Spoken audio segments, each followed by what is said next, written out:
'Twas a dark and stormy night, nor'easter rolling in.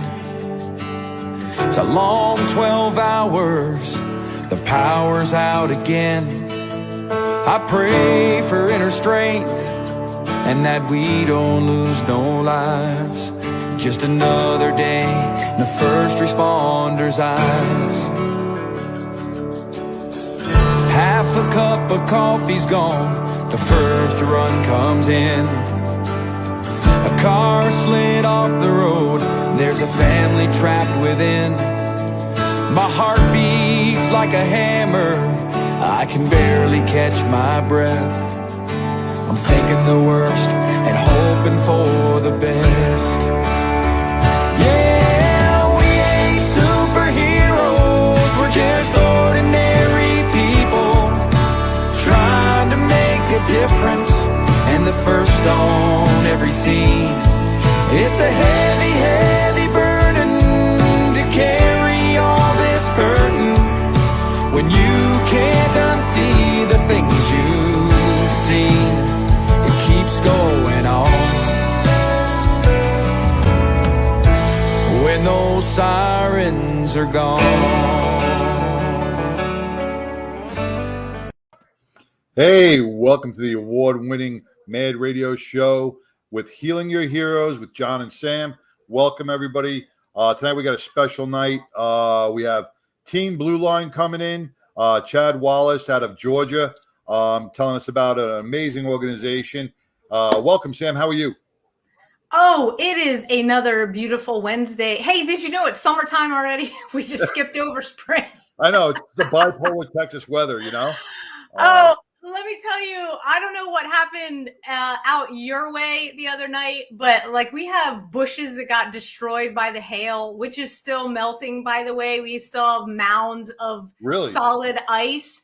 It is this by far has been the most bizarre weather, I don't know, seasons. I think, and I don't know what's next, but I want to joke that Mom Nature's preparing us for something. Hopefully, whatever that is not really bad, because we're getting thrown every curveball that you can imagine. It's just going to continue this week. So, you know what else is continuing is something that you and I talk about, unfortunately, all too often, and it is our rate of suicide with our first responder community. We are thinking about our Chicago PD family. All of you in Chicago, it really hits home. I think I talked about Chicago PD in a talk that I gave. This goes back years. I think it was like 2019. And they top the charts in terms of departments that suffered the highest rate of suicide back then. Maybe it was 18. And here we are again. And John, you just wrote an article, an amazing article in the Blues Police magazine. If you guys don't know what I'm talking about, it's the Blues Police magazine. It's online resource. You can go check it out. In that, you talked about the ripple effect. We've talked about the ripple effect and how it relates specifically when somebody completes suicide, dies by suicide. And it's a little eerie to think that, you hear, all right, this department was affected. We had 2 within hours of each other in Florida. And we have multiple again in Chicago. We've got to come together as a nation in the midst of all of this political crap. And we really need to learn what it means to be a human again so that we can pay attention to each other. Because this is heartbreaking what is going on. Well, Sam, when we look at it, and I'm not, when we look at big cities like Chicago and New York, and even in Florida, not so much Florida because, their governor is kind of giving them, and their mayor is giving them, the police officers, the support they need. It's when a police officer goes out and tries to do his job, and he's worried about all these different aspects. It's heavy on top of already building trauma that he has. I watched a video the other day from New York. I don't know if you saw it. I posted it on my webpage. I posted it on my Facebook. It was three New York City police officers fighting a criminal. I'm not sure if it's John freezing or if it's me. Oh. Are we freezing? Oh. Is it me again? No, you're good. So you had these Did three we lose connection? Are we there? Oh, geez. We're still losing connection? Let me see. Yeah, no, I'm back. I think it's on my end again. I'm going to try and rectify that. My apologies, everybody. Okay, looking at the phone we're on. Okay. But these three heroic New York City police officers, they were wrestling around with a criminal who had altered plates, and I was thinking they were grappling on the ground with this guy. Not one cop threw a punch. Not one cop was like really using really like forceful defense tactics. And the guy got back in his car. They let him get back in his car, start his car up, and the guy took off. He could have had a gun in the car. He could have injured these officers severely. But I'm thinking about the mental mindset. Those are my dogs. I'm thinking about the mental mindset. Yes, I know. My dogs are sitting here going, where are those dogs? It's on the computer. I was thinking about the mental mindset of these officers who were grappling with this criminal, and all I can think was they're thinking about getting indicted. They're thinking about if I punch this guy, try to subdue him, will some DA lock me up? If I put this guy in an armbar, will they say I used excessive force? Right. And this progressive left policy with with our police officers is putting them in grave danger. They're second guessing their tactics because they're worried about what a DA is going to do and strip them of their badge and ruin their careers and put them in jail. My heart bleeds for these guys. These were three heroic police officers trying to do their job, and my heart goes to them, man, because they have to battle this political pressure. It is. It's tough, and it varies depending on where your PD is. Right. I have to give a huge shout out to our own Rowlett Police Department. I believe it was either the Dallas County Sheriff or Rockwall County Sheriff, and we may have even had some Rockwall involvement here. Last week, as I had my last night of spring break out in the hill country of Texas, I get a text that all heck is breaking loose. And basically what had happened, chase started on I-30, came through my neighborhood. The guy crashed through two gates, and the chase ended less than 50 yards from my house. Wow. They got him, and it was a drug bust. So over $1 million in meth was seized. Oh, I saw that on the news. Yeah, we made the news. I saw that on the news. So yes, big, huge, got tons of drugs off the street.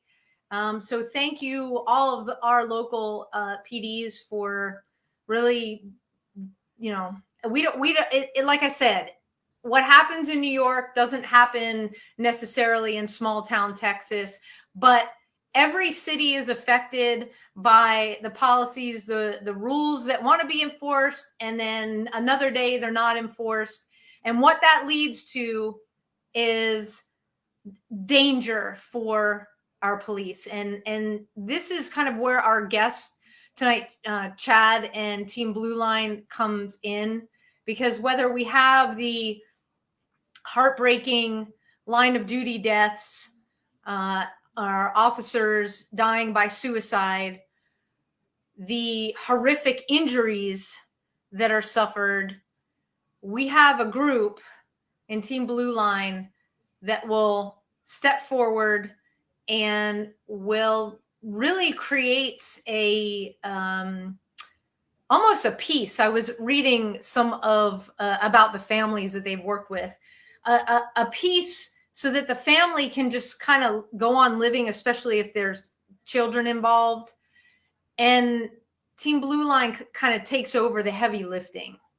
Yeah. And John, you and Chad have spoken a number of times because he also is part of an LEMC, right? Right. But, you know, like with me and you vetting different organizations, we make sure that the organizations that we bring on our show, we make sure that the organizations that we promote are fully vetted and that they are doing something for our law enforcement community. And when me and Chad started talking, we started talking about the LEMCs, but when we started talking about his organization and his law enforcement and what his organization does, I was thoroughly impressed because, you know, we both know that there are organizations out there that are just collecting money and not distributing it, or they're taking the money and they're putting it for admin bills.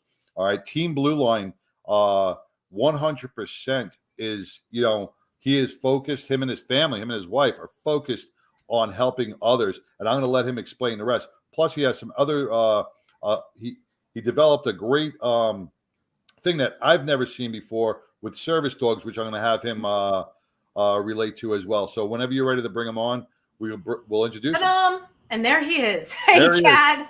Welcome to Mad Radio. Hey, guys. Thank y'all for letting me be with y'all tonight. So really excited to be here. Thank you.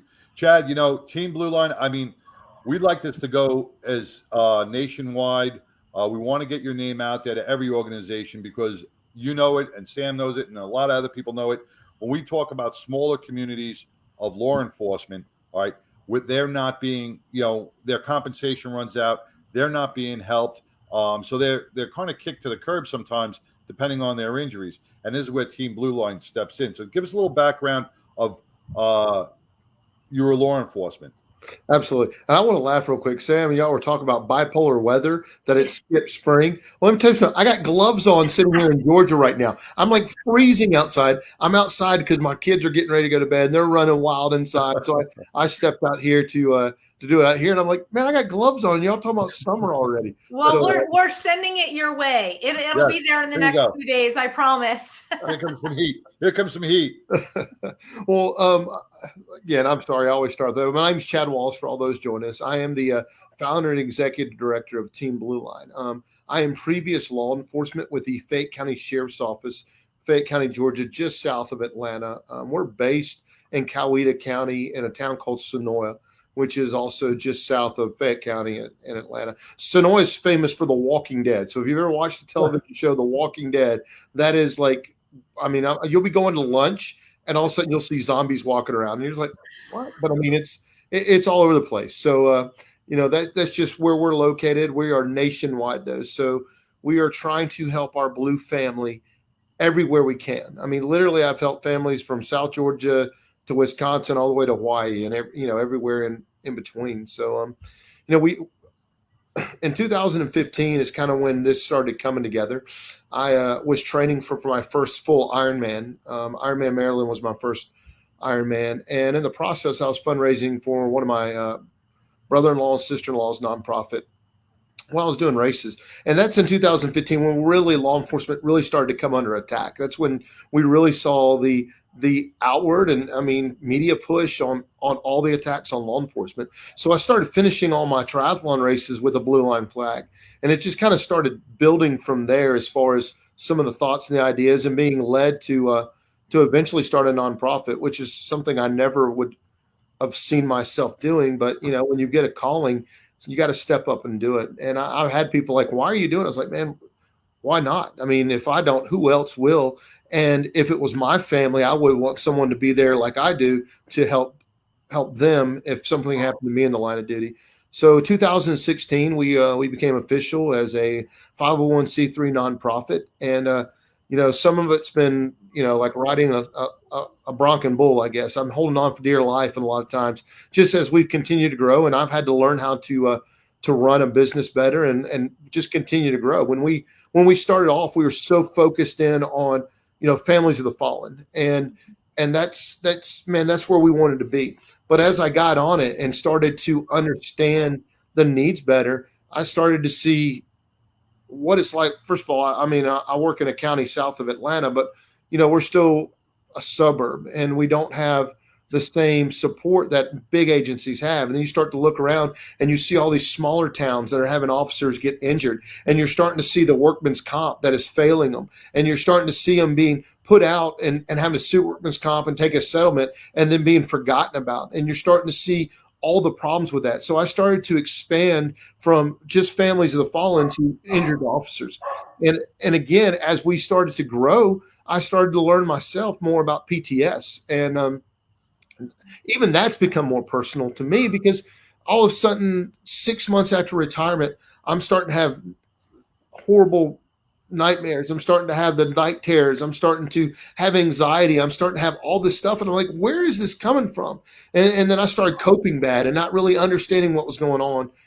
Thank goodness one of my good friends, he's actually still works at the sheriff's office I came from. He's part of my, the LEMC club, just a great friend. And me and him started talking. He's like, man, you need to get some help. And through that, I came to find out that I was struggling with PTS too. So it continued to open my eyes on what all is going on and how all we can help. So Team Blue Line, as I like to put it, is we cast a big fishing net, but we're really personal. So, I mean, we take everything case by case. So whether it's families of the fallen and or an injured officer in the Barry Faust Scholarship, that's just one of the things we do. Barry Faust was one of my really close friends. He was part of Team Blue Line Racing.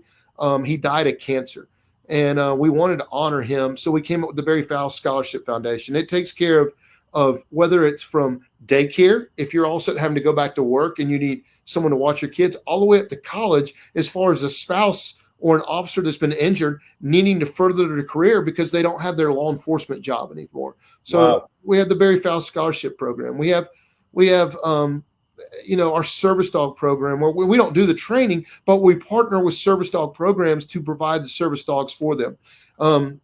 Whether it's the families. Yes, sir. So not only the officers, so if it's an officer going through PTS, we want to get them. But John mentioned this earlier. One of the things we're doing now, and this came from Amy Moden, whose husband was a Colorado State Patrol agent, who was trooper, that was killed in line of duty.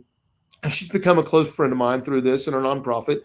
And I was just bouncing ideas off her one day. I was like, Amy, you've got several dogs you call service dogs. Is that something Team Blue Line needs to look out? Are we missing a mark there, not being able to provide a service dog for survivors? Because that service dog, I know how it helps officers that have been injured with PTS, but are we missing something, not giving it to families that are survivors? And she's like, Chad, 100%. So through that, man, Amy helped me get focusing on that. And so we've started that. We're giving service dogs to survivors, the families, to help them cope with the PTS, the loss, all the things they've been through when they lost their hero, whether it's the mom, dad that went off to work and never came home, and the husband and wife, and, these kids are left just with their world rocked. The spouse is left. So we're really trying to be on the forefront of that. And we're starting to provide service dogs for our family members / our survivors that are struggling with PTS too. So sorry, I can go off. We get going. I get going with something. I want to reverse just a little bit back. I want to get back to where you said, you struggled with, you didn't know you were struggling with post-traumatic stress. And, Sam, I was thinking about this the other day because I'm still writing the book and I'm still putting chapters together. And, I was looking at some statistics where the state looks and says, hey, only 28% of first responders suffer from post-traumatic stress. I don't believe those numbers because I'm really, it's people like you, Chad, that don't know. If we spend one day out on the street through the academy and get out onto the street, you know what? You have already been affected by post-traumatic stress because your whole lifestyle has changed. You are now part of that hyper-vigilant state. right? So right there, you have a symptom of post-traumatic stress. Doesn't matter if you saw a trauma or not. It's the job and the pressures of the job that put you into that stressful mindset. So everybody suffers. It's the coping mechanisms that we deal with that make us a little unique and a little different. So when you turn around and you say, after you retired, now you got into your own mind, and where are these things coming from? Those are thoughts and memories, because guess what? You don't have the job anymore. The identity's gone, right? The hypervigilant now, the hypervigilant status that you're in for 12 hours a day is now taking a toll at home, and you're starting to decompress, and now your mind's going, it's going to start opening up those, like Sam always says, you're opening up that file cabinet, and now everything's starting to pop out. That's right. Yeah. And you know, Justin says not a lot of people talk about it. And that's one thing. Chad, you just said that you went to a friend who's still on the job, and you said, what the heck is this? It depending on where you are, depending on how comfortable you are talking about it. I know for me, after 9/11, it's a woman playing in a guy's world, right?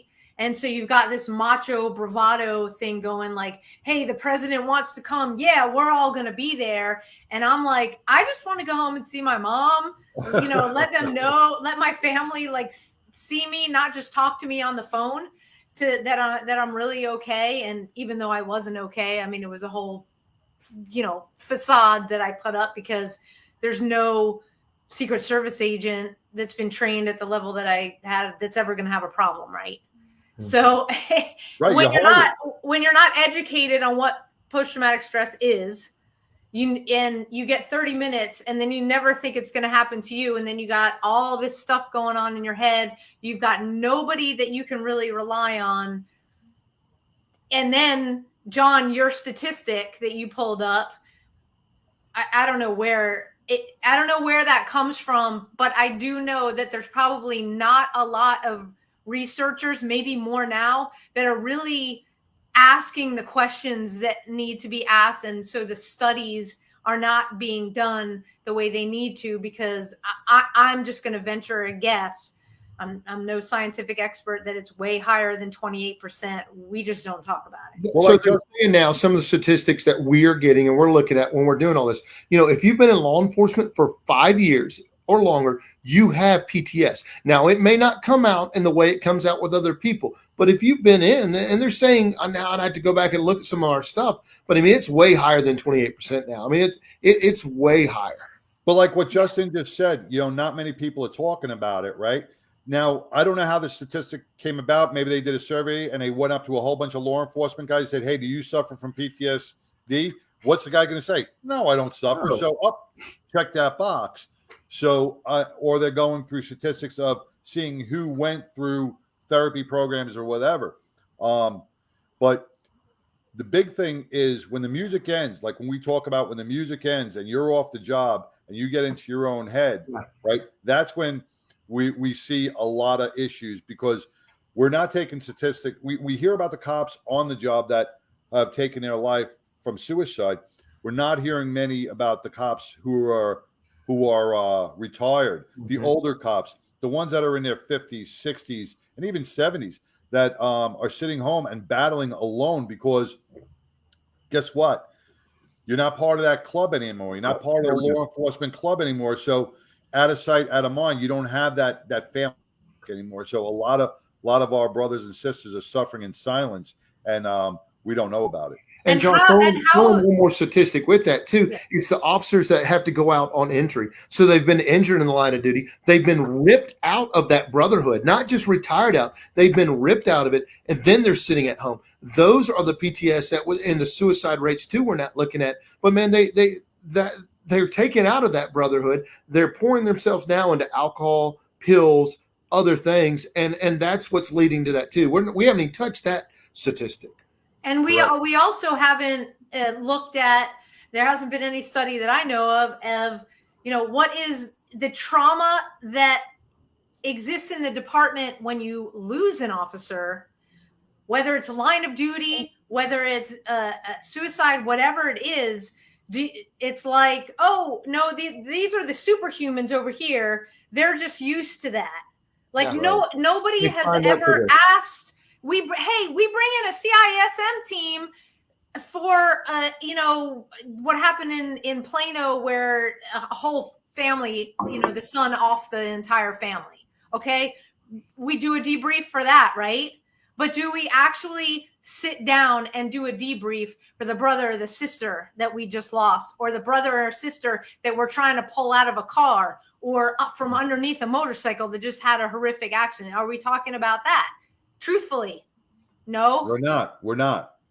Because like you said, we're superhuman. And that's the way the public is viewed. That's the way our politicians make. We're pawns.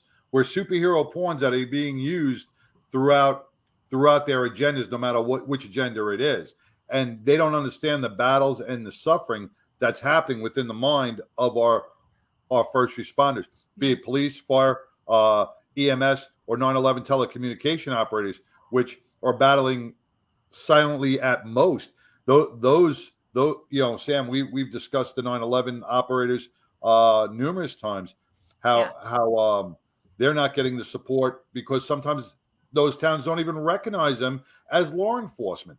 They don't recognize them as part of the team in some departments, and they're just thrown out like Ma Bell, and that's not right either.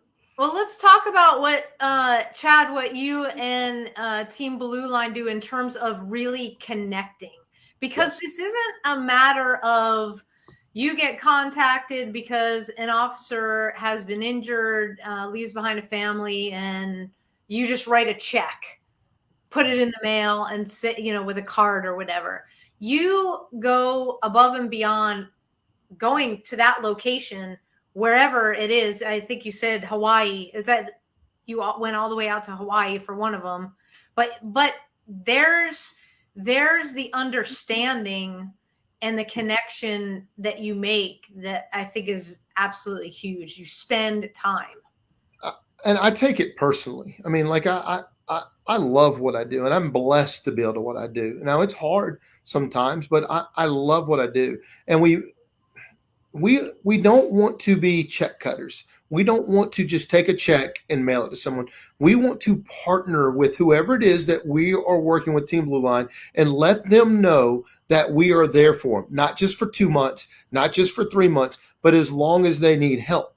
And we have to look at that and work with it differently. But yes, we are very personal in the way we help. And to me, it means a lot to be able to travel and go spend time with people. It was the Kalaloa family off the Big Island of Hawaii, and Bronson was killed on the Hilo side of Hawaii, left behind Casey and three children. And we got to build a relationship with Casey. And what we found out is that they were in a private Christian school. That was what their dad had wanted. And then they were about to be pulled out. And I was like, no. So we went in and we paid for them to stay in that Christian school to continue their lifestyle. There's nothing, the new term, new normal, there's nothing normal about it, but it's the new way of living. So if we can help with some things that have to continue with the way that their lifestyle was, we want to do that. Another area I think that Team Blue Line does really well is we're good at the post 6 months and beyond. If we read about stuff, an officer gets killed in line of duty, man, where everybody at the first month, man, is pouring out GoFundMes, is all about things. But in 6 months, most people have forgotten about that incident. And I don't mean it's bad, but a lot of times departments have forgotten, because not really as much forgotten, but had to go move on. So these families are feeling left alone, or the officer that's been injured is feeling left alone. And that post 6 months, we're starting to see that new normal. Again, I hate that word, but the new normal. Like, what is their new way of life? And at that point, we can find out what their needs are and really partner with them and go further in their needs on that way. So sometimes it takes up to 6 months for us just building relationships, finding out what they need. And it could be something small during that time, like, hey, Chad, we need some help with our mortgage, or hey, we need some help with a car payment. And, that's what we're just doing. We're building that relationship and that friendship, because that 6 months in, man, I'm sorry, I just see the comments coming in. So Elisa Whiteman just popped up. If y'all see her right there. Yes. So, she's like family to me, and I'll get a little emotional. I'll cry here. But Miss Whiteman and her kids are from South Georgia. Her husband Sheldon was killed in a car chase trying to catch up with a stolen vehicle. It was pretty bad car wreck. His shift found him later on, and he left behind Miss Whiteman and 3 boys, and one of those boys is special need and has autism, and in South Georgia, and her world was rocked. This is their hero, their provider. I mean, he took care of everything for this family and loved this family. And I got a chance to go down to Little Wissy, which is in Long County, where this happened in South Georgia, and to meet Miss Whiteman. And I didn't know her yet, and I got a chance to sit down, and we're just talking, and we come to find out that her son's birthday is in 3 days. And Sheldon had been working overtime to buy a Nintendo Switch for them, and he never got to buy it because he was killed before it happened. So, man, I rushed down to Walmart and bought one, and we had it wrapped up to give it just to show something to her kids. Like, man, we're here for y'all too. I know y'all were asking for this, and this is important. So then we continued to build a relationship with her. And I mean, I talked with her once or twice a week, just by text or message, and we continued to. Well, then we came to find out that their dream was to start a special education school in South Georgia for kids with special needs, to help kids learn, to help families come in. So, man, they're there. So it took a year to get to this, but we just paid for a year's lease for their building. So her special needs school, the Deputy Sheldon Inclusive Academy, is up and running, and they have free rent for a year so she can get it up and get it focused. And they're helping special need kids in South Georgia. And we were able to partner with her to help her do that. And I mean, I see her right there and her name pop up, and just an incredible woman. And then we're going forward with what she's doing. Well, you know, our heart goes out to you, Lisa, and you know, our prayers are with your family, and anything Mad Radio can do and a badge of honor can do for you. You have friends here in Texas that will help support you in anything you need. And you know, looking at her pop up on this feed right now proves, Chad, you know, the tight relationship you guys do build together. You know, I think, and that's the most important part of having any type of organization or foundation, because like you said, you could just cut a check, you know, hey, here's some money, see you later. But it's the relationship building, and it's being part of the family unit again. You were just here in Texas not too long ago, and when you came on in 99, and you shared a story about a hunting trip for quail that really resonated big time in me. Maybe you want to share it. One of the cops said something to you. So we're just finding different ways to get our. So Team Blue Line Racing is out of Team Blue Line. We have around 100 athletes yearly that fundraise for Team Blue Line with racing, triathlon, running, cycling, obstacle courses. So they commit to their own races. They fundraise. They raise money for us. Man, the last 2 years they've been around $100,000 just the race team alone each year. It's been incredible seeing what they do. And this past year, we're trying to find ways to connect the fundraisers better with the families. So we took 2 of our injured officers and a few of our fundraisers quail hunting in South Georgia, because we wanted them to see the impact they're having with the officers, and vice versa, just seeing the brotherhood. We took one of the officers, Mike Wasink, from Wisconsin. Mike was a school resource officer in Oshkosh, Wisconsin.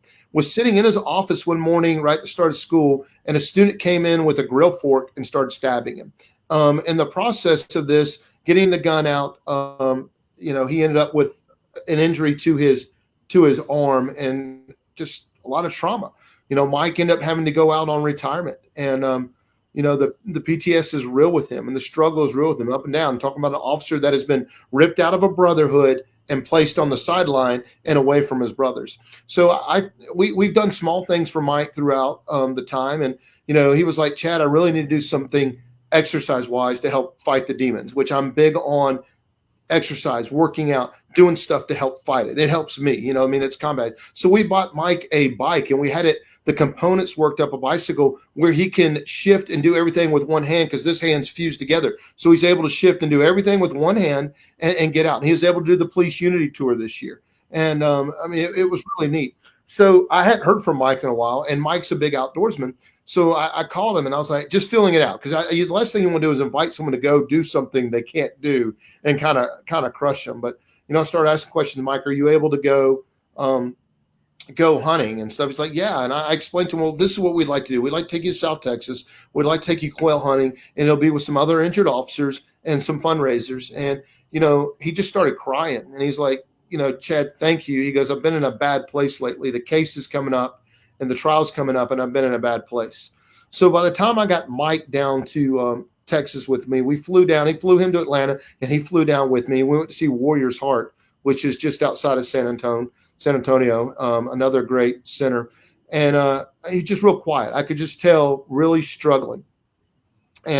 And the first day hunting, John and Sam, you get this, man, cops are hard on each other. Our brotherhood is good, but man, we wear each other out. And it's not like normal high fives, kidding. It's ruthless and it's ugly sometimes. So man, we've got a bunch of cops and just wearing each other out. If you missed a bird hunting, you were toast. It was bad. So by Saturday, by the third hunt, man, we are just going at it. And all of a sudden you see, you see Mike look up and he smiles. He goes, man, have I missed being around cops. And the next day, it was like a totally different guy. Man, he was going off on us and just wearing us out. And I'm pretty sure it's like the old Mike. So like in 2 days, just being back around that fellowship, taking time to get someone out of their house and spend time with them. We saw a guy that was completely shut down to someone that was leading the charge on making fun of everybody and just smiling and being like back to himself. So it was incredible. It means a lot. Yeah, that's an amazing, we talk about separating from service and the effect that it has from our military and now with our law enforcement. And when you're ripped out of what you love to do, and that's basically everybody that we've talked to that has suffered a career-ending injury. That's exactly what it feels like. Yeah. Because you're in it, then you're injured in the hospital. People are surrounding you, and then the days, the weeks, the months go by. Maybe you'll see somebody here and there, and then all of a sudden you're left dealing with the financial stuff that you thought was covered by your job. And it's this just massive tailspin. Oh my gosh, I can't provide for my family, my kids, my spouse. What do I do? And it has, I don't think there is one guest that John, you and I haven't spoken to about the mental and physical toll, because here you are trying to get better, right? So you're physically trying to get better. Well, what happens when you lump that stress on to a healing body? Right. It doesn't work out so well. You won't heal. You won't Right. heal. And even like you just said, paying a car payment or paying the electric bill, for these officers that are trying to heal, right? Now they're getting bills piling up, and they look and they go, Jesus, my car payment's due, or it's 2 months behind. If you just pay that car payment, it's like, ooh, that weight is off my shoulders. Right, breathing room. It gives you breathing room, and and it's even if it's $300 or $350, you're like, oh, here's a $350 check, but that's $1 million check to somebody who is struggling. Right. Yeah. It's $1 million breath of fresh air. Yeah. And we've got Hazel, who is saying hi. You're a godsend. Yep. And Jillian, hashtag with the Team Blue Line. Back to the separating from service and doing something that reconnects you with who you used to be, but also giving you the ability to see where you can go. And we call that post-traumatic growth, right? Right. And a lot of, Chad, what I hear that you're doing, not only watching the stories of your athletes, because it's not necessarily the injured officers that are able to compete and do all these things, or the family members, is actual athletes that are raising the money. Having the officers and the families see a segment of the public that is connected by heart, not necessarily by service, that support them 100%. I have to imagine that it just gives a lot of hope and creates possibility. It does. And so remind me, you see Jillian Barrett right there that hashtag Team Blue. I want to come back to something with PTS with her in a minute and what she does. And it's awesome, and a new partnership we got going with them. But you talk about that, the runners doing something bigger than themselves, racing for a reason, gutting themselves out on. A lot of us do full Ironman. So full Ironman's a 2.4 mile swim, 112 mile bike, and 26.2 mile run all in one day. I get that question. All in one day? Yes, all in one day.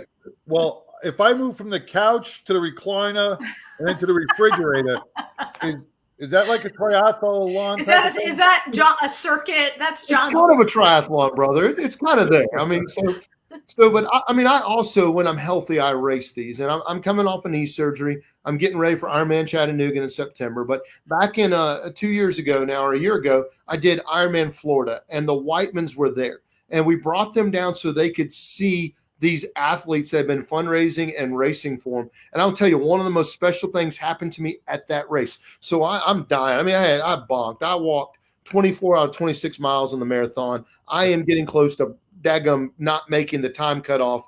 And I get to the tent, which is a mile from the finish line, and I carry my big blue line flag. So during these races, I carry a huge blue line flag.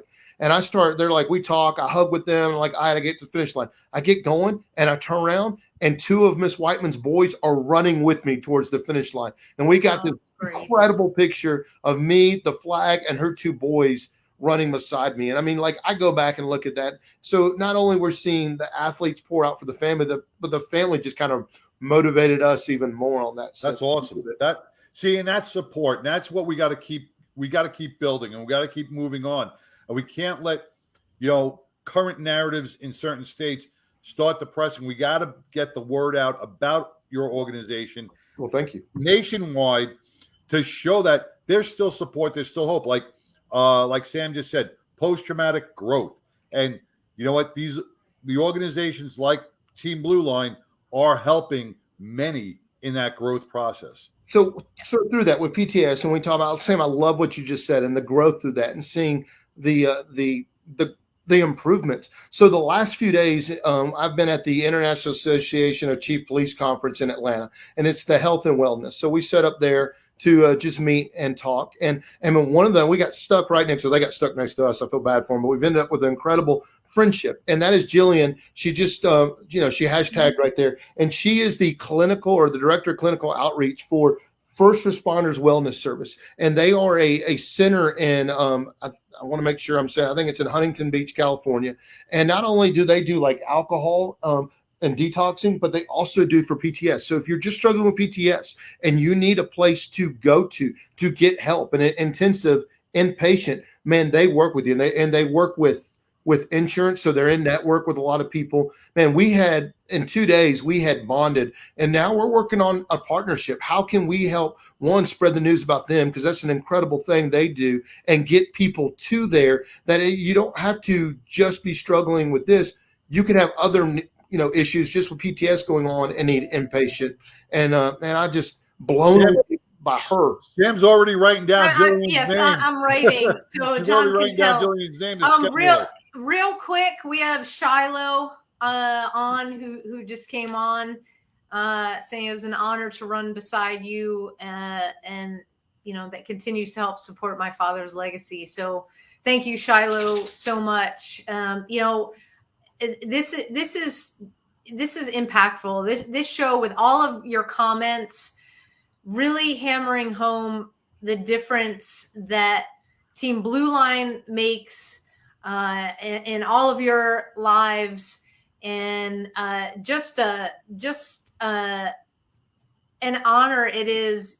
Chad, I'm patting you on the back virtually, because it is crystal clear the impact that you have on these families. And I wanted to say before, when you said you had that picture, when we talk about post-traumatic growth and building resiliency, man, if that picture of you guys isn't posted everywhere, it should be, because that says it all. when you're having a bad day and you look at that and you remember the impact that you have, you remember the service that you were able to provide.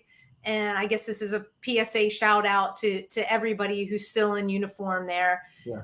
Remember the good times. Remember the times that you made a difference, that you were there for your brother, sister, somebody in the community. That's what you need to hang on to get you through the next bad day, because we are cut from a different cloth, as John would say. Not everybody can do this job. And we really need to remember that we've got to take care of ourselves as well. Thank you, Shiloh. The more we get in, Shiloh's one of the boys. And I mean, like, again, they're family. I mean, like, they're family to me, and they know that. I mean, like, they need something, they call me. And, you know, we just, it's so personal for everything. And I'll talk about another family real quick, and it's the Flores family out in Palm Springs, Palm Desert, Indio area in California. And Diana Flores is the family we kind of poured a lot to at the end of last year. Her husband was killed, was a Border Patrol agent that was killed in the line of duty, came upon a wreck, was trying to help out until the local sheriff's office could get there, and was struck and killed by a car. Well, he left behind Diana, who was 2 months pregnant, with I don't remember the exact, I want to say around 18-month-old baby, and then an older child. They were still working on her citizenship. So she was actually in Mexico when this happened. And all of a sudden, your life is torn apart. She doesn't speak English. I don't speak Spanish. I barely speak English. Half the time you hear me some of these words that are coming out of my mouth. But so it's been the most unique situation. So we immediately jumped on this. We have some, again, Team Blue Line Racing has been so big in everything we do, because we had a Team Blue Line racer in the area that reached out to me and said, hey, you need to check out this family. Her husband is a Border Patrol agent, our racer. So we ended up in that area down there to meet Diana. And then it's just building relationship. And man, it breaks my heart. So she had her baby in November. And I mean, it's just, how do we partner with them? We're having to work on things. We paid off their vehicle. Her husband's vehicle was she needed that truck, and she was spending a lot monthly. So we came in and fundraised hard for it and paid off that truck for them at the end of the year. We're having to continue to help with mortgage right now, because one of the problems is we can't get the house in her name yet, because mortgage was in her husband's name. So I know Tunnels for Towers has reached out to help them, and they can't help yet because then it's not in their name. So we've been continued to have to stand with her on that. And Jillian's been huge. I was sitting there at the conference, and I was talking to someone about needing to find a counselor in Southern California that speaks Spanish, because I want to get Diana plugged in with that. And Jillian, 30, 40 minutes later, hands me a number and said, call this person, they're Spanish speaking, and they're in her area. And I'm just like, but again, the power of networking and people helping each other. But I mean, there's so many personal stories like Diana, like the Whitemans, like, I mean, all the families we help become very personal to me. Keegan Merritt was a police officer, and he's one of the guys who went hunting with us in Henry County, Georgia. Him and Taylor Webb responded to a trouble unknown call, and ended up being a standoff for a while. Guy shot Keegan and Taylor. Taylor, as he entered the house, was shot, hit in the hip, went down, managed to get to the garage. Keegan's laying down, cover fire, takes a round. Keegan ended up retiring out, and we gave him a service dog, Garth, was one of our first dogs we gave to anyone. We got the program going, was Garth. Well, now Keegan works for the state of Georgia in their peer support division. And let me tell you something, Georgia's peer support is doing incredible jobs. And it's part of the GBI and the Georgia State Patrol. Well, now Garth is not only Keegan's service dog, but he's traveling the state of Georgia, responding to all these critical incidents and able to help all these other officers. And I mean, like, we're seeing the power of us giving, continue to give. And through that, what we have learned, and we've been approached by Keegan, and we've been approached by Ryan Bonaziak, who is the director of public safety in Sturgis, Michigan, about putting a service/therapy dog in actual departments. And I know a lot of departments are starting to do that. So not only it helps with the officers in critical incidents, but it helps with children if they come in for any kind of crimes against children investigations. They have something there to work. Well, man, we want to partner with that too, because if it's helping knock down stress and PTS with officers before they even get going, and we've seen the impact that Keegan and Garth have done, man, we want to jump on that. And I really tell you, Keegan is an incredible guy, and I'll plug him in. But the peer support team for the state of Georgia is doing incredible things around the state. That is fantastic. Go ahead, John. And as an LAMC brother, do not hold this against me, but you're going to make me burst into friggin' tears. Because let me tell you something. Me and Sam have spoken to many, many organizations, right? And Jillian, I think, says it best, that you have the passion. You know what? People have passion, but you speak truth. You remember everybody's name, the families, the kids, what had happened. I don't think I've heard from many organizations, any other organization, who is so dedicated into the family aspect of this. I commend you. The connection. Brother. The connection. You are speaking such truth that, like I said, me and Sam have spoke to multiple organizations over the years, but for you to rattle off names, for you to rattle off wives and children and incidences, man, God, that warms my heart so much that I'm like ready to lose composure on that. And the service dogs names, which, by the way, you can go on to teamblueline.org and see and read about it. I have Frodo, my therapy dog, is right here looking right at me, and so you started talking about Garth and the difference that dogs make. There isn't a workshop that John and I don't do where we've got one of our great partners, Chris Payne from NAMI, with Dale, his dog. Yep. And we have watched the magic that Dale is able to work with the first responders that are in attendance. And it is truly something that, unless you see it like happening right there, it's hard to understand just by talking about the difference that a service dog, a therapy dog, emotional support animal, whatever is appropriate for family, first responder, whatever it looks like, it truly, it will take somebody, John, you and I have seen it, that start the workshop like this. Yeah. Dale goes up, sits down, may nuzzle them in the leg. And the next thing you know, we got their complete focus right there. Yeah. They're taking notes. They got one hand on the dog. Yeah. And they're smiling. Yeah. Brings a smile to their face. So how do you determine, like, if a dog is the right way to go? Does one of the kids just say, "Hey, we were talking about getting a dog"? I don't know. How does that come up?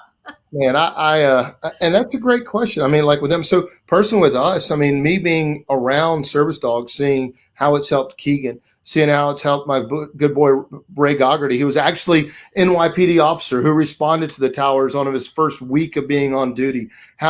I mean, he's also part of Team Blue Line Racing. So not only has he been fundraising for us, we were able to help him with the service dog. Seeing how it's helped him, seeing it's helped my friend John, who was just outside of Philadelphia, injured line of duty, seeing how his dog has helped him. And I mean, like, so we're seeing all this. All of a sudden, I'm like, I mean, I'm starting to look, crap, do I need one? But how does that look? I'm the director of a nonprofit. How does that look? I mean, if sometimes the pride gets in that way of needing things. We let our pride get in the way of seeking counseling, of admitting we need help, because I almost cussed there, because we're Superman, you know what I'm saying? I mean, like, so we don't need that help. Well, through this, Dillabon Dog Services, which is out of Wapakoneta, Ohio, that's one of the services the companies we use to provide service dogs. You guys got to find counties that have really easy names. That have names that are not like 17. Like Bill's County or Tom's County, Wapakoneta, and Wapakoneta. Wapa, they call it for short.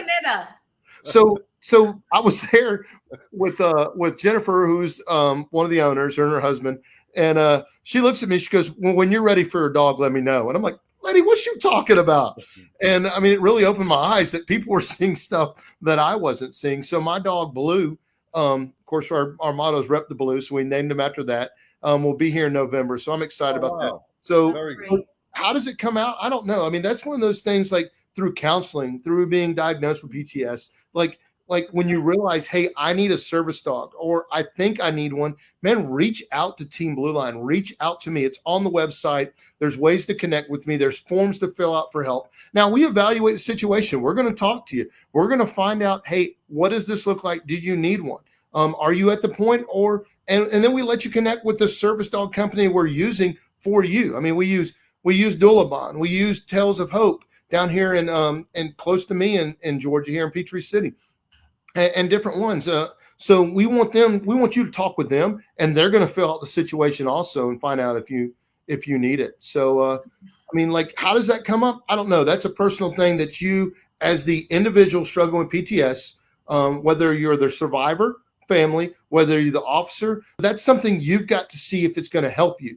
And, there might not be right for you because, I mean, it's life-changing because that dog is part of you until it goes on to doggy heaven. So it's not just like, hey, I need it now and give it away. Oh, no.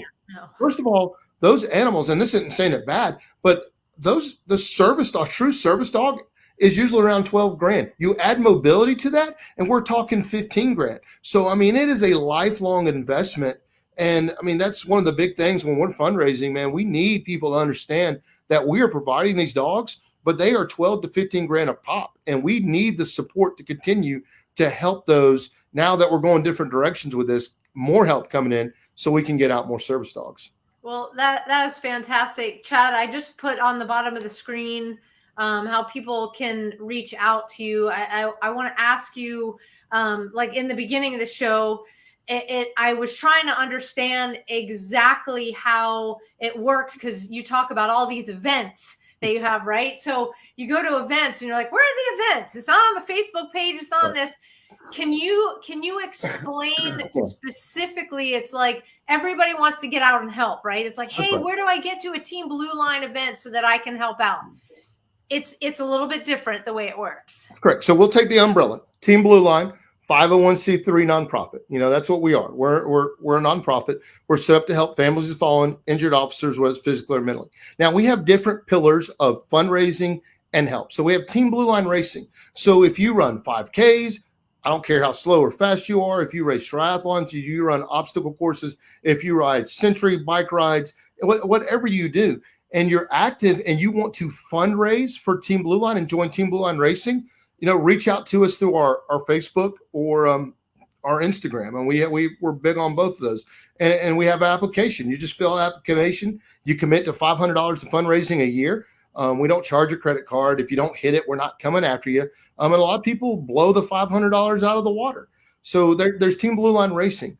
We need general support. We need people to partner with us monthly, whether it's $10, whether it's $5, or man, if you have the availability to give $1,000 a month, we need people to join us on monthly giving, having that continuous fundraising coming in. We have a very successful direct mail campaign. So like the mailers that go out, you'll get them for elections, different stuff. You'll open up and it's got a long story.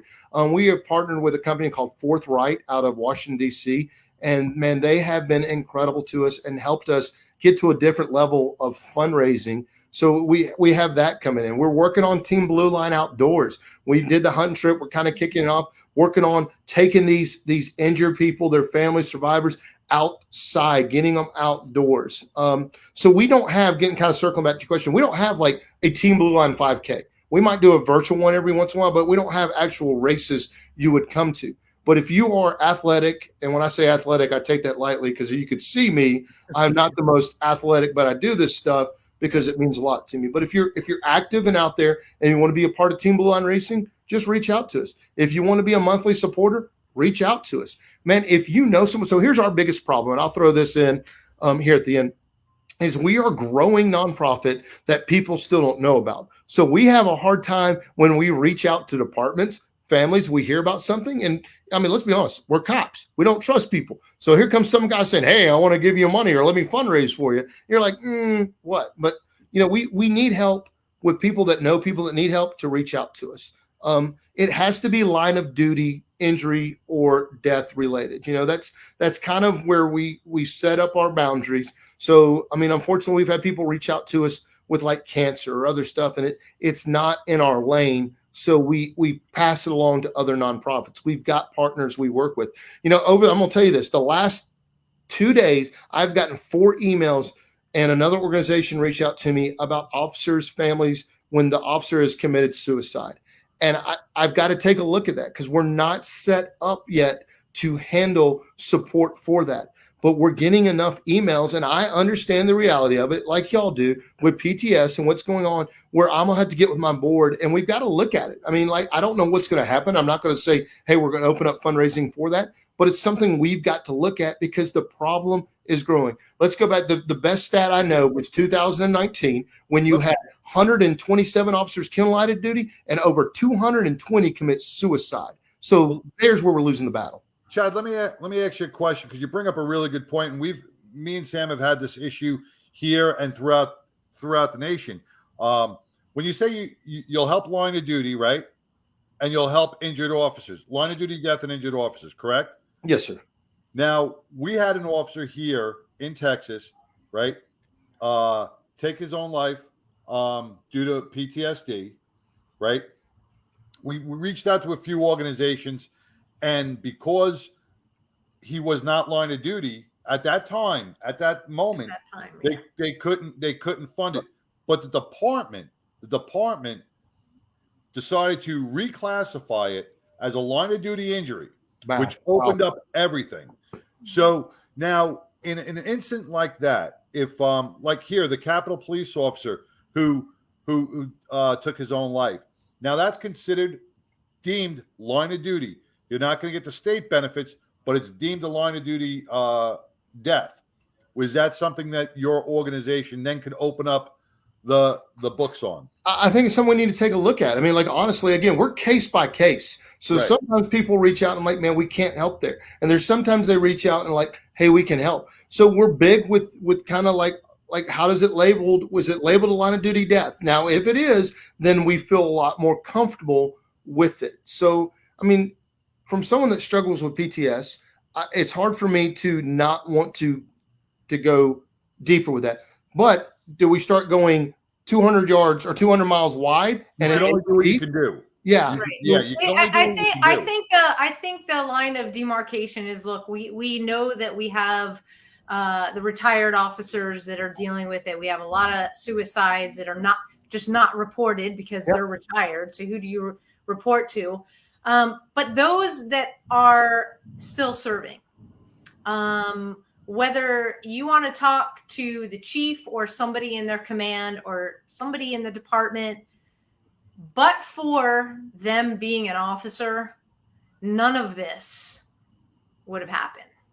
Okay. And one of the chiefs of police said that to me from an officer that completed suicide.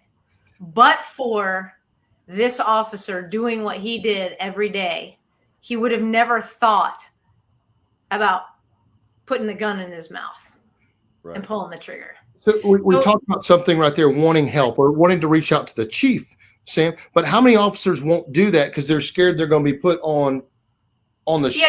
No. This is the chief telling me. Yeah, after the officer. This is after the officers already that we had the funeral and everything like that. So it's just when you're saying you're examining and you don't want to go out, 200 yards from your main focus. Totally get it. What it looks like is, for John and I and those families, and especially those who, the brothers and sisters who lost a brother and a sister from suicide, it's for them being the officer. They never suicidal ideation. It never would cross their mind. And so if that helps you at all, I mean, we are the last people that want to say you're going to be inundated, because I hope nobody reaches out. Right. I mean, to think about this. It's like, we don't want this statistic to keep going up and up and up. We don't want you to keep having to fundraise for those that complete suicide. But for the job, however, it never would have crossed their mind. So we get into I'm sorry, man. This is awesome. We are all over the place, and it's great. Just talking about different things. But I mean, again, the connections I made this week at the conference, and another new friend, Felicia, works for a company too that works on PTS and like getting away and in therapy. They offer a 2-week session for someone that's still on the job and struggling, but doesn't want to talk here, but can reach out and go away for 2 weeks intensive. Man, that's incredible. There are so many more companies and things coming together to help law enforcement with PTS, which that is exciting to me because, man, we are, again, we said it and we know we're losing the blue battle, but to see peer support teams popping up everywhere, to see organizations like Jillian's and then Felicia's that are willing to do intensive for just PTSD and get you in and get the help. And I mean, like, these are huge. And we just, I don't know, I don't want to step on toes, but getting departments to work with them instead of putting them on the side is going to be big too. Right. Yeah, it's a dance, if you will, that we have not mastered that we need to. But a big thing you said, and you said pop. Their peer support groups are popping up all over the place. Okay, I'm not a fan of that term because the pop up, not peer support, pop up, because some departments, not all, some departments use the peer support groups as smoke and mirror to say they have one. Okay, I personally want to see a national, or they have a professional, right, or have somebody personally on board. I would like to see a national standard, either a basic national standard for qualifications for peer support groups within the departments, because for me to just turn around and go, all right, you're going to be the peer support guy, you talk to them, not good enough. You need we want across the board basic training, elaborate, just basic training, and everybody's on the same page. And if a department has the money to go further, great. But if a department doesn't have that money, let's give them at least the basics to get a solid peer support group together, because we've seen a lot of peer support groups collapse. We've seen a lot of peer support groups where they're not being utilized correctly. You know, as they're speaking to an officer, hey, there's a robbery in progress. Peer support's got to get pulled because of manpower. Not the way to go. Not the way to go. I mean, and kudos to Georgia for having it even in legislation, to have it through the GBI, to have it through State Patrol, where it is its own division that responds to all critical incidents. And that's just not law enforcement. I mean, that's all first responders to that. So Georgia, again, I mean, I'm proud of my state, but they're doing things. It's a model. What has to happen, I think, is the states need to really look at other states that are doing it and use the models that are working. We've got Georgia. We've got those in Florida. NAMI, the National Alliance on Mental Illness, is a national organization that is starting to roll out training that looks the same. It's not like this state's getting one type of training, this state's getting another type of peer support training. All of those first responders that want to be trained as peer supporters are getting the same training. So, you know, if you're in Alaska and you're part of NAMI's ops, it's the same training as North Texas NAMI's ops. And we're going to be having them on the show to talk about their peer support program, which I think officially launches live in 2 days, if I'm not mistaken. I got an email from Todd. So we've got models out there. Again, we got to perfect the dance, because what exists in a lot of law enforcement communities is the ego, right? You want to claim that you created this, or as the chief, I'm doing it this way. Instead of redoing things and reinventing the wheel, there are so many good programs out there for peer support.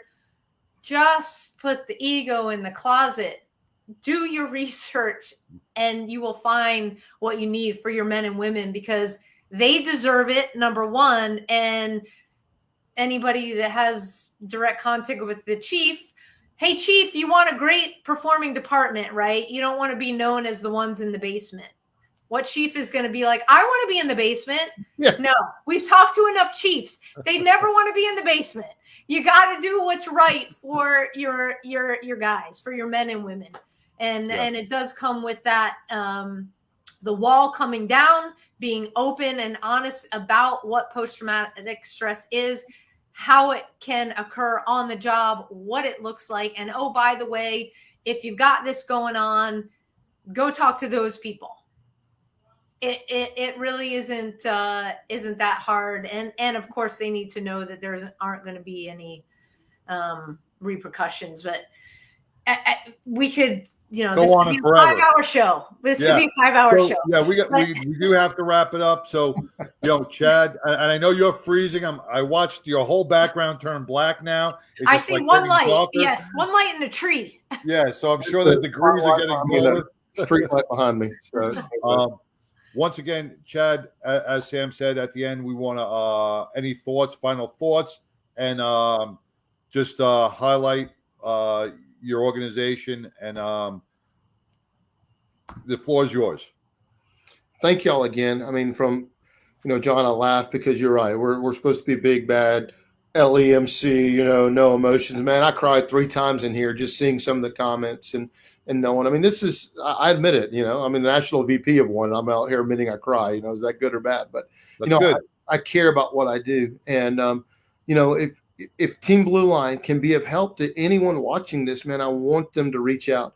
If it's something we've not done before, we're going to take a look at it. I mean, like we want to be different like that. I don't even know what all to say besides just thank you for giving me a chance to share what we do. Thank y'all for what y'all do and just kind of partnering with us, man. And I mean, anytime, I know y'all do a lot. If you ever need a guest speaker, if you ever need someone to come out and be a part of y'all, man, just let me know. I mean, like this is, I am big on this. I'm big on networking, and I believe that we have to all work together for the greater good. And we'll run into nonprofits that don't want to be team players because they're scared they're going to lose money. Man, if I lose money and you're getting it and helping someone else, I'm awesome with that. I mean, like, I don't care if my name is out there. I just want the officers to be helped. I want the survivors to be helped. So I believe in this power of networking. I believe, in the Wounded Blue, another incredible organization I met this week, and what they do. And I believe in just so many, the Spirit of Blue, which is based out of Portland, Oregon, just a great partner nonprofit. So, I want to grow together with people, and let's help. So any way I can help y'all in return, just thank y'all for giving me a chance to share what we do. Well, thank you. And I hope a badge of honor, our team, me, Sam, John, and Jeff, can come out to meet some of your officers and meet some of your teams out there and meet some of the families one day. And, this way we can network. And when we get to the East Coast, we'd love to be a part of Team Blue. So once again, we might even walk on a mile or so on a Wednesday. Yeah, maybe we'll do that. Team Blue Line Honor Run. So that's something we do on Wednesdays is usually the day, but people do it on different things. So on that Wednesday of a week, Tuesday, Thursday, depending on your schedule, our people, our athletes, get out and run a 1 to, some people run up to 13 miles, but honoring the officers that have been killed in line of duty the week before. So you'll see us hashtag Team Blue Line Honor Run, or years talk about it. It's just a way, again, of getting out, walking, riding a bike, just doing something to honor our heroes that gave all in the line of duty the week before. Well, that is awesome. Fantastic. And thank you, everybody, for all of your comments. Really, it hammers home how much that connection that Chad and his team at Team Blue Line has with you, and truly the difference that he and the organization is making. We thank you so much. Yes. Chad, for sure, we will be in touch. Thank you again so much for joining us tonight. And hey, when Blue comes on, we'll have you back on. Yeah. And to see what you're doing, so we can meet him as well. Thank you, guys, and thank y'all. And I appreciate the friendship. Thank you, Chad. We'll be have in a touch. great day. Have a good night. Take care. Just amazing. Just an amazing. Absolutely amazing. Thank you again, Jillian. I'm looking at Jillian, Elisa, Hazel, Shiloh, everybody that joined us tonight. That really, it takes a village, and we're just so appreciative of you guys sharing the personal comments out here with everybody. You be blessed as well, Lisa. Thank you so much. Yes.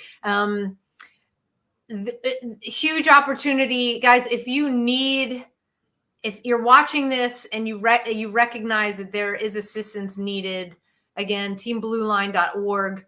Don't be shy. The hardest thing that we have that kind of makes us pause is what Chad said. It's our pride.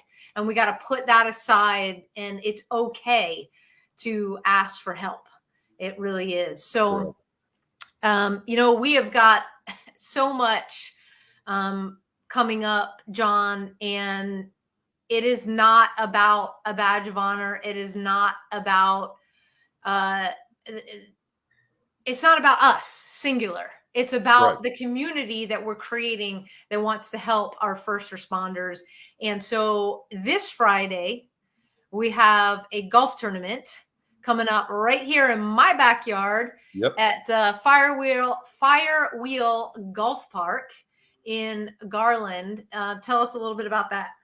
Yeah, well, big shout out to Sheena Sharapotter and Planet Ford 635 for putting this together, along with Texas State Brazil and Black Rifle Coffee and a host of others.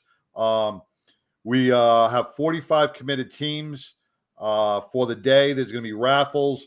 There's going to be lunch served by Texas State Brazil. And this is all because we're building the first ever in the globally first ever Heroes Bridge Memorial Park. It's a 22-acre park. It'll be in Rowlett. If you go on to Heroes Bridge Memorial Park Foundation, you can see a 3D rendition, and it takes you through a tour of the park. This will be for the families of those lost in the line of duty due to suicide. So many times, the